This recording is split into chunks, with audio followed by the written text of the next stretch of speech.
খেলার মহানায়ক, বিজয়ী টিমের মহানায়ক, ম্যান অফ দ্য ম্যাচ কে হয় দেখা যাক। ইতিমধ্যে বিজয়ী টিমের ম্যান অফ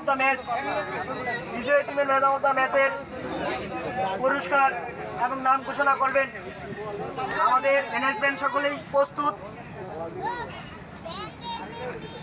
আজকের ম্যান অফ দ্য ম্যাচ সবাই করতালির মাধ্যমে উৎসাহিত করবেন। আজকের ম্যান অফ দ্য ম্যাচ বিজয়ী দলের মহানায়ক মাহমুদুল হাসানকে ম্যান অফ দ্য ম্যাচের পুরস্কার তুলে দিচ্ছেন ইলেকট্রিক্যাল টিমের টিম ম্যানেজার এবং প্রোডাকশন জিসিআই টিমের টিম ম্যানেজার এবং আরো অনেকেই। সকলকে আন্তরিক শুভেচ্ছা, ধন্যবাদ। সবাইকে করতালির মাধ্যমে আর ভলান্টিয়াররা মাঠে বাইরে যা কিছু ছিল সবকিছু নিয়ে যাওয়ার জন্য আহ্বান জানাচ্ছি এবং বিজয়ী টিম এখানে আসবাবপত্র সবকিছু নিয়ে যাবে।